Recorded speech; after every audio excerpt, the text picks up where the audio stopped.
नमस्कार विद्यार्थी मित्रांनो, आज या सन 2020-21 वर्षामध्ये इयत्ता 9वी विषय गणित भाग 1 प्रकरण पहिलं संच या प्रकरणाचा आज आपण अभ्यास करणार आहे. तर संच म्हणजे काय? ज्या समूहातील घटक तुम्ही नेमकेपणाने सांगू शकता त्याला संच असं म्हणायचंय. समूह म्हणजे विद्यार्थ्यार्थ आठवड्यातील वारांचा संच. त्याच्यामध्ये सोमवार, मंगळवार हे नेमकेपणाने तुम्ही सांगू शकता. वर्गातील हुशार विद्यार्थ्यांचा संच होईल का? तर नाही, कारण एखाद्या विद्यार्थ्याच्या वतीने तो विद्यार्थी हुशार आहे, दुसऱ्याच्या मनाने तो विद्यार्थी हुशार नाही, तर मग हा नेमकेपणाने सांगू शकत नाही. म्हणून वर्गातील हुशार विद्यार्थ्यांचा संच होऊ शकत नाही. वर्षातील महिन्यांचा, समूहातील महिन्यांचा संच, वर्षातील महिन्यांचा संच, तर तो एक संच होऊ शकतो. त्याच्यानंतर गावातील श्रीमंत लोकांचा संच होईल का? तर गावातील जे श्रीमंत लोक आहेत, एकाच्या दृष्टीने तो श्रीमंत आहे पण दुसऱ्या दृष्टीने तो श्रीमंत नसेल, म्हणून हा नेमकेपणाने सांगता येत नाही, तर त्याला संच म्हणता येणार नाही. म्हणजेच काय, समूहातील जे घटक आहेत ते नेमकेपणाने तुम्ही सांगू शकता त्यांना संच असं म्हणायचं आहे. आणि संच लिहिण्याच्या ठिकाणी ABCD हे कॅपिटल अक्षरांचा वापर करायचा आहे. संच लिहिण्यासाठी ABCD पर्यंत तुम्ही कोणत्या अक्षर संच लिहिण्यासाठी वापरू शकता. संचातील घटक लिहिण्यासाठी स्मॉल अक्षरांचा वापर तुम्ही करू शकता. ABCD अशा प्रकारे स्मॉल अक्षरांचा वापर संचातील घटक दर्शवण्यासाठी त्या ठिकाणी करू शकता. आणि त्या ठिकाणी नंतर पुढचा भाग पाहिला तर तो संच ए हा या एचा घटक आहे. ए हा संचाचा घटक आहे. ए बिलॉंग टू ए म्हणजे ए हा संचाचा घटक आहे. तर या चिन्हाचा अर्थ घटक आहे असा या ठिकाणी घ्यायचा आहे. जर बी या संचाचा घटक नाही तर ते दर्शवण्यासाठी आपल्याला अशा पद्धतीनं त्या संचाचा त्या ठिकाणी चिन्हाचा वापर करावायचा आहे. त्याच्यानंतर संच लिहिण्याच्या त्या ठिकाणी वेगवेगळ्या प्रकारचे संच आहेत. उदाहरणार्थ नैसर्गिक संख्यांचा संच महिरपी कंसामध्ये लिहायचा आहे. 1 2 3 4 अनंतापर्यंत. त्याच्यानंतर पूर्ण संख्यांचा संच, तो W ह्या अक्षराने दाखवायचा आहे. पूर्ण संख्यांचा संच त्यामध्ये शून्य वाढतो 1 2 3 4 अनंतापर्यंत. पूर्णांक संख्यांचा संच, तो संच तुम्हाला I अक्षराने दर्शवायचा आहे. पूर्णांक संख्यांचा संच दर्शवण्यासाठी या ठिकाणी शून्य मध्ये 1 2 3 वे मागच्या बाजूला -1 -2 -3 अशा पद्धतीने पूर्णांक संख्यांचा संच या ठिकाणी दर्शवला जातो. त्या ठिकाणी परिमेय संख्यांचा संच दर्शवण्यासाठी Q हे अक्षर वापरलं जातं आणि वास्तव संख्यांचा संच दर्शवण्यासाठी R हे अक्षर दाखवलं जातं. तर संच लिहिण्याची ही पद्धत आहे की इंग्रजी कॅपिटल अक्षराने तुम्ही संच दर्शवू शकता. संचातले घटक एक घटक झाल्यानंतर स्वल्पविराम त्या ठिकाणी देण्याची पद्धत आहे. त्या ठिकाणी हा नैसर्गिक संख्यांचा संच आहे, हा पूर्ण संख्यांचा संच आहे आणि हा पूर्णांक संख्यांचा संच आहे. या चिन्हाचा अर्थ असा आहे की हा या संचाचा घटक आहे आणि चिन्हाचा त्या ठिकाणी फक्त अशा प्रकारे तिरपी रेषा मारलेली आहे की B हा त्या संचाचा घटक नाही. तर पुढे आपल्याला पाहायचे संच लिहिण्याची पद्धती. संच लिहिण्याच्या दोन पद्धती आहेत. एक यादी पद्धत, संच लिहिण्याच्या पद्धती, यादी पद्धत आणि गुणधर्म पद्धत अशा दोन पद्धती आहेत.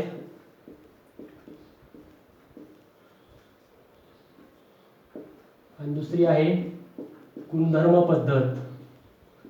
या दोन पद्धतीने संच लिहिले जातात. तर या यादी पद्धतीने संच लिहिताना ही जी संच लिहिण्याची पद्धत आहे यादी पद्धतीने लिहिलेला आहे. N हा नैसर्गिक संख्यांचा संच आहे. हाच संच आपण गुणधर्म पद्धतीने कसा लिहू शकतो? N मध्ये त्या ठिकाणी X असा की X ही नैसर्गिक संख्या आहे. ही गुणधर्म पद्धतीने लिहिण्याची पद्धत आहे. X आणि बरोबर जी तिरपी रेषा जी आहे तिचा अर्थ असा आहे सरळ की X असा की X ही नैसर्गिक संख्या आहे. पूर्ण संख्यांचा संच कसा लिहिणार? Y असा की Y ही पूर्ण संख्या वाही पूर्ण संख्या आहे. पूर्ण संख्यांच्या संचामधला जो भाग आहे म्हणून पूर्ण संख्या ही पूर्ण संख्या आहे. तर ह्या अशा पद्धतीनं तुम्ही गुणधर्म पद्धतीने संच लिहिता येतात आणि ही जी पद्धत आहे या बाजूला लिहिलेली ही यादी पद्धतीच्या संचाची पद्धत आहे. तर आता आपण सराव संच त्या ठिकाणी 1.1 कडे जात आहोत. तर सराव संच 1.1 कडे जात असताना कशा पद्धतीनं उदाहरणं आहेत ते या ठिकाणी पाहूया. सराव पुढील संच यादी पद्धतीने लिहा. प्रश्न सराव संच 1.1 पुढील संच यादी पद्धतीने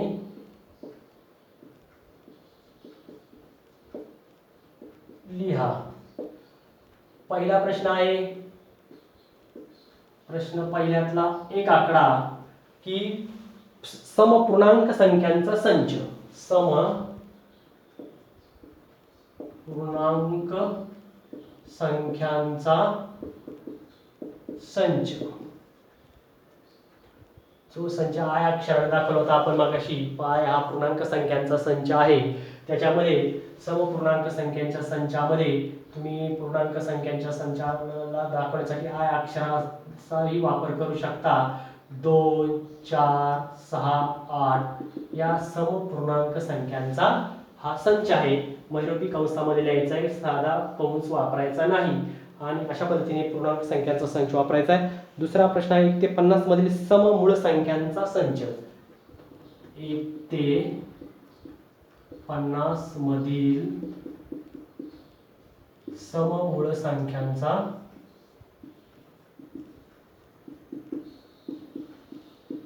संच.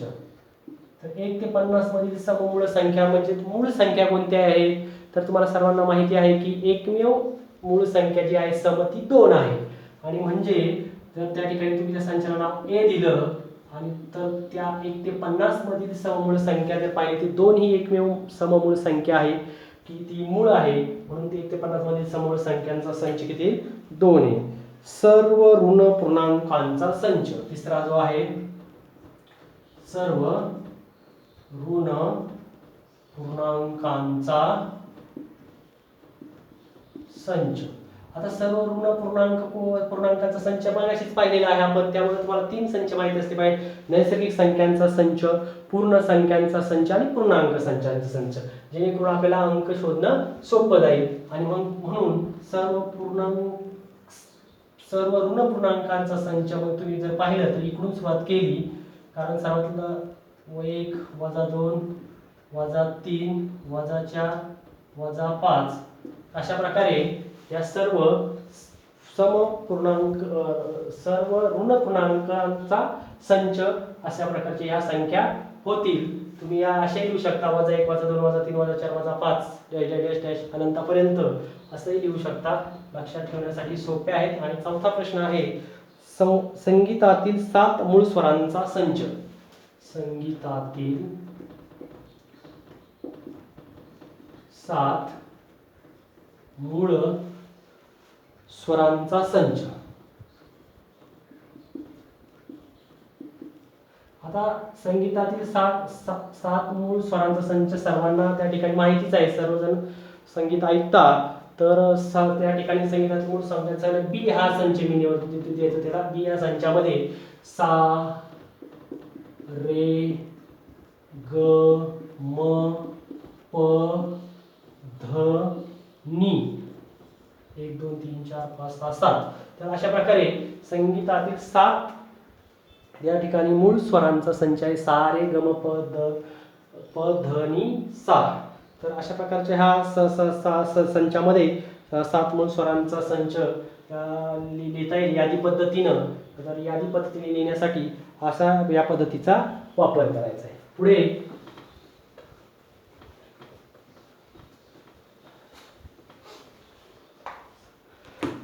खालील चिन्हात दिलेले विधाने शब्दात लिहा. शब्दात लिहायचे आपल्याला. प्रश्न दुसरा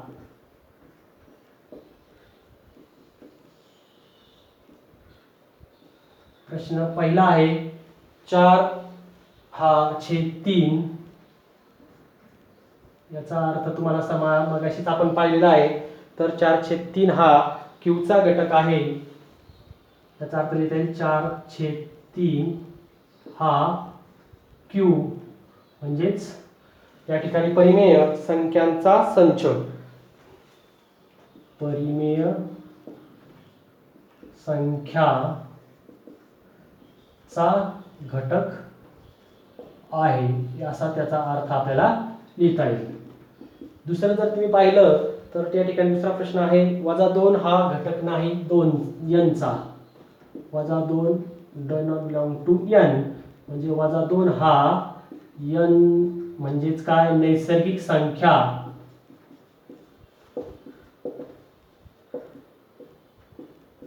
चा घटक नाही. अशा प्रकारे तुम्ही दिलेल्या चिन्हांचा वापर करून त्या ठिकाणी तुम्ही विधाने शब्दात लिहू शकता. त्याच्यानंतर तिसरा प्रश्न आहे पी असा की पी ही विषम संख्या आहे.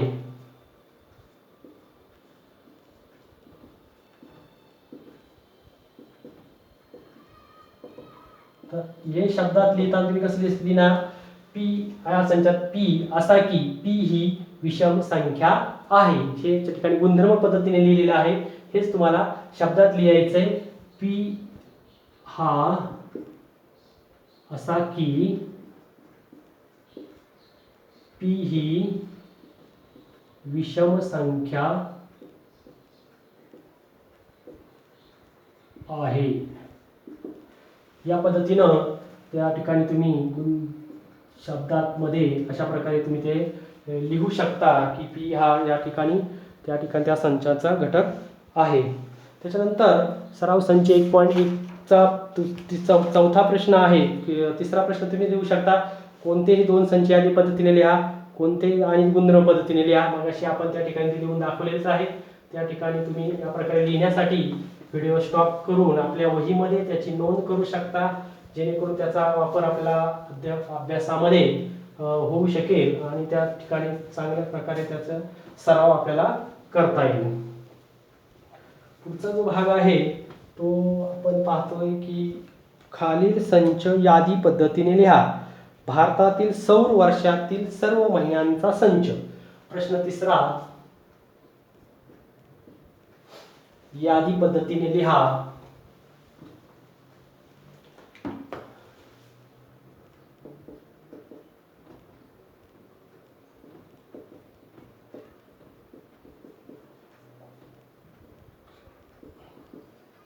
पहिला प्रश्न आहे भारतातील सौर वर्षातील सर्व महिन्यांचा संच. भारतातील सौर वर्षातील सर्व महिन्यांचा संच. सौर वर्षातील म्हणजेच आपले जे मराठी महिने आहेत त्या संच आपल्या ठिकाणी ते आठवले पाहिजे. आणि मग त्यासाठी तुम्ही तो संच दर्शनासाठी कॅपिटल ए हा अक्षराचा वापर करू शकता. चैत्र, वैशाख, ज्येष्ठ, आषाढ,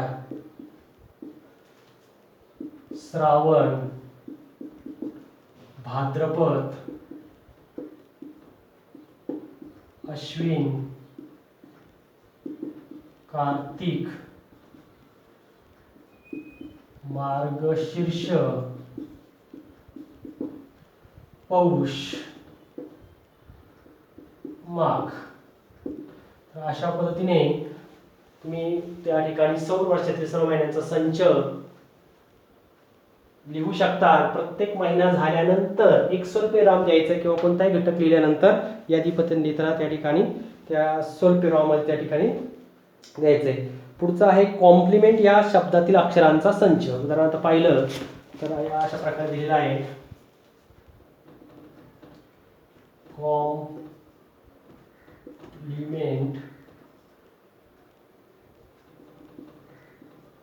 या शब्दातील अक्षरांचा संच.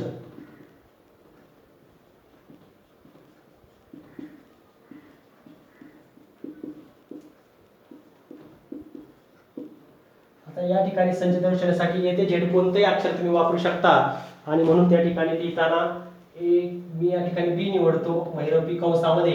या ठिकाणी लिहिताना एक अक्षर फक्त डबल घ्यायचं नाही. कोणताही संच अक्षरावरून नावावरून यादी पद्धतीने लिहिताना एकदा लिहिला असेल तर ते डबल घ्यायचं नाही. COMPLE. आता परत यम आहे, यम इथे झालेला आहे पण तो घ्यायचा नाही. ई इथे झालेला आहे तोही नको परत घ्यायचा नाही. यन आणि टी शेवटचा अक्षर काय टी. अशा पद्धतीने कॉम्प्लिमेंट या शब्दातील अक्षरांचा संच लिहू शकता. पुढचा भाग आहे 1 ते 20 मधील मूळ संख्यांचा संच. तिसरा 1 ते 20 मधील मूळ संख्यांचा संच. आता 1 ते 20 मधील मूळ संख्या आपल्याला सर्वांना माहिती आहे की जी संख्या अशा संख्या आहेत की त्या संख्येला त्याच संख्येने भाग जातो. त्या संख्या त्या ठिकाणी कोणत्याही पाढ्यात नाहीत अशा ज्या संख्या असतात त्या मूळ संख्या आहेत. त्याला मी सी या अक्षराने संच दर्शवू शकतो. तर 2 3 5 7 11 13 17 आणि 19. तर या 1 ते 20 मधील मूळ संख्या आहेत की त्या कोणत्याही पाड्यात नाहीत आणि एकमेव मगाशी सांगितल्याप्रमाणे दोन्ही सममूळ संख्या आहे हे आपल्याला या ठिकाणी लक्षात येतील. पुढचा भाग आहे चौथा प्रश्न. पृथ्वीवरील त्या ठिकाणी खंडांचा संच. पृथ्वीवरील खंडांचा संच. मग त्या ठिकाणी खंडांचा संच लिहिण्यासाठी अक्षरे आशिया, युरोप, आफ्रिका,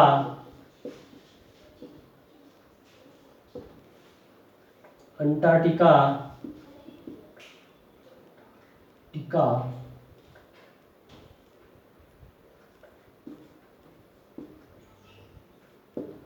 उत्तर अमेरिका,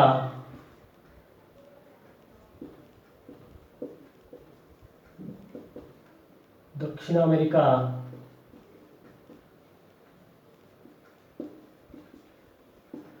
अशा प्रकारे आपण त्या ठिकाणी या ठिकाणी पाहिलं तर ऑस्ट्रेलिया एक राहिलेला आहे. हे खंड आपल्याला लक्षात ठेवावे लागतील. काय काय विशिष्ट याचे जे आहेत अंटार्क्टिका त्या ठिकाणी जर पाहिला तर उत्तर अमेरिका, दक्षिण अमेरिका या अशा प्रकारचे हे 1 2 3 आफ्रिका, अंटार्क्टिका 4 5 6 आणि 7 खंड आपले आहेत. त्यांची त्या ठिकाणी आपल्याला अशा पद्धतीने लिहू शकतो. पुढचा जो भाग आहे त्या ठिकाणी जर पाहिलं तर प्रश्न आहे पृथ्वीवर मानवाच्या सर्व ज्ञानेंद्रियांचा संच. मानवाच्या सर्व ज्ञानेंद्रियांचा संच.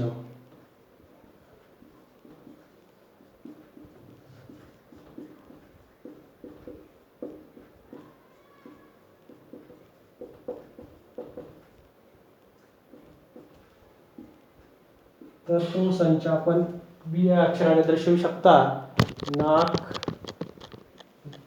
नाक, कान, डोळे,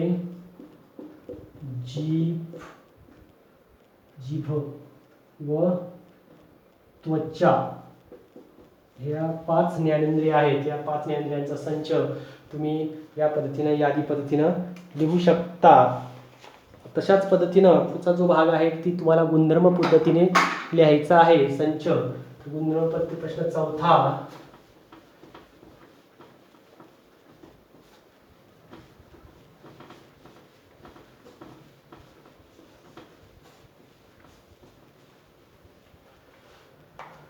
प्रश्न चौथा आहे खालील पाचवा प्रश्न.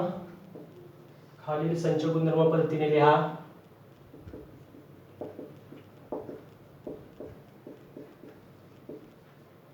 पद्धतीने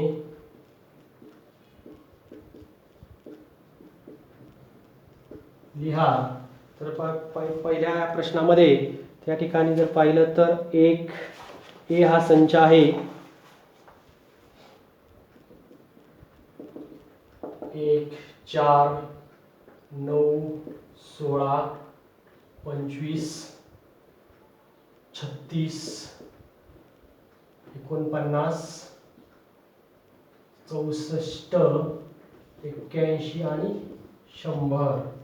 तर हा संच आपल्याला गुणधर्म पद्धतीने लिहिताना तुम्ही की कशा पद्धतीने लिहायचा आहे, तर ए बरोबर x असा की x बरोबर n वर्ग आणि n हा लेस दॅन इक्वल टू 10, म्हणजे n हा लहान आहे 10 पेक्षा. तर अशा प्रकारच्या या संचाचा संच गुणधर्म पद्धतीने आपल्याला अशा पद्धतीने लिहू शकतो. पुढचा जो भाग आहे की बी, दुसरा प्रश्न, 6 12 18 काय संबंध आहे तो त्या ठिकाणी त्या दोन अंकाच्या यामध्ये मांडणीमध्ये तो पाहून त्या ठिकाणी आपण उत्तर लिहायचंय. 42 48. तर अशा प्रकारचा संच आहे. तर की या ठिकाणी जर पाहिलं तर इथे या ठिकाणी लिहायचं आहे की n घटक आहे कशाचा, n चा. तर या ठिकाणी बी मध्ये पाहिलं तर तुम्ही असं लिहू शकता y असा की y बरोबर त्या ठिकाणी 6n. या ठिकाणी आपण y बरोबर 6n आणि n म्हणजेच काय, घटक आहे कशाचा, n नैसर्गिक संख्यांचा. आणि परंतु तो n कंडिशन काय आहे, n हा 9 पेक्षा लहान आहे. म्हणजे या ठिकाणी जर पाहिलं तर या ठिकाणी 48 पर्यंत आहे, 9 पेक्षा लहान म्हणजे 8. आणि या ठिकाणी यांच्या जागी 1 ठेवला, 6 1 6, 2 ठेवला 6 3 12, 3 ठेवला 6 3 18, 4 ठेवला 6 4 24, 5 ठेवला 6 35, 6 ठेवला 6 6 36, 7 ठेवला 6 7 42, 8 ठेवला 6 8 48. म्हणजे 9 पेक्षा लहान आहे. या चिन्हाचा अर्थ काय आहे की n नैसर्गिक संख्या 9 पेक्षा लहान कोणती आहे, 8. आणि इथे काय n हा 10 पेक्षा लहान आहे 10, म्हणजे लेस दॅन इक्वल टू या चिन्हाचा वापर या ठिकाणी केलेला आहे. अशा पद्धतीने तुम्ही त्या ठिकाणी नैसर्गिक संख्यांचा संच लिहू शकता. पुढचा जो आहे सी बरोबर SMILE यादी पद्धतीने दिलेला आहे, तोच गुणधर्म पद्धतीने लिहायचा आहे. सी x असा की x हा स्माइल या शब्दातील अक्षर आहे. x हे स्माइल या शब्दातील अक्षर आहे. महिरूपी कंस या ठिकाणी पूर्ण करता येईल. हे या शब्दातील अक्षर आहे. या ठिकाणी x असा की x हे स्माइल या शब्दातील अक्षर आहे. म्हणजे या चिन्हाचा रेषेचा अर्थच असा आहे की x असा की x हे, y असा की y हे, x असा की x हे स्माइल या शब्दातील अक्षर आहे. पुढचा डी सोमवार मंगळवार बुधवार गुरुवार शुक्रवार शनिवार. सोमवार मंगळवार बुधवार गुरुवार शुक्रवार शनिवार आणि रविवार. तर हा संच तुम्हाला यादी पद्धतीने आहे आणि हा गुणधर्म पद्धतीने लिहायचा आहे. म्हणून एक लिहिताना कसं लिहिणार, डी बरोबर y असा की y हा आठवड्यातील वार आहे. हा आठवड्यातील वार आहे. म्हणजे या यादी पद्धतीवरून तुम्हाला गुणधर्म पद्धतीमध्ये या पद्धतीनं तुम्हाला लिहिता येईल. आणि शेवटचं उदाहरण आहे तर x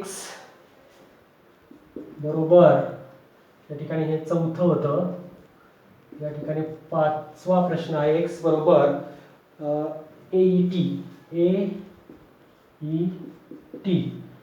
म्हणजे या ठिकाणी या लहान अक्षरापासून तयार झालेले शब्द कोणकोणते आहेत, तर x बरोबर y असा की y हे ईट, टी इट व त्या ठिकाणी जर पाहिलं तर टी किंवा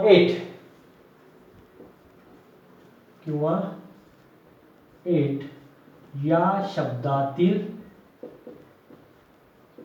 अक्षर आहे, या शब्दातील अक्षर आहे. अतिशय सोपी पद्धत आहे. मुलांना शक्यतो गुणधर्म पद्धत अवघड जाते, परंतु गुणधर्म पद्धत लिहिणंही सोपं आहे. की कशा पद्धतीने आता ही उदाहरणं पाहिलेली आहेत. या ठिकाणी व्यवस्थित जर अभ्यास केला, सराव केला, प्रॅक्टिस केली तर या ठिकाणी अशी उदाहरणं लक्षात राहतील. त्या ठिकाणी विशेषतः मगाशी पाहिलं तर खंडांचा संच आहे किंवा महिन्यांचा संच आहे. हे उदाहरणं लक्षात ठेवावे लागतात, त्याचा सराव करावा लागतो. लिहिण्याची पद्धत कशी आहे ती पाहावी लागते. काही मुले साधा कंस करतात, तर संच नेहमी हा महिरपी कंसातच लिहावा लागतो. तर अशा पद्धतीने आपण या पहिल्या प्रकरणातील भाग सराव संच 1.1 या ठिकाणी आपला भाग हा संपलेला आहे. धन्यवाद.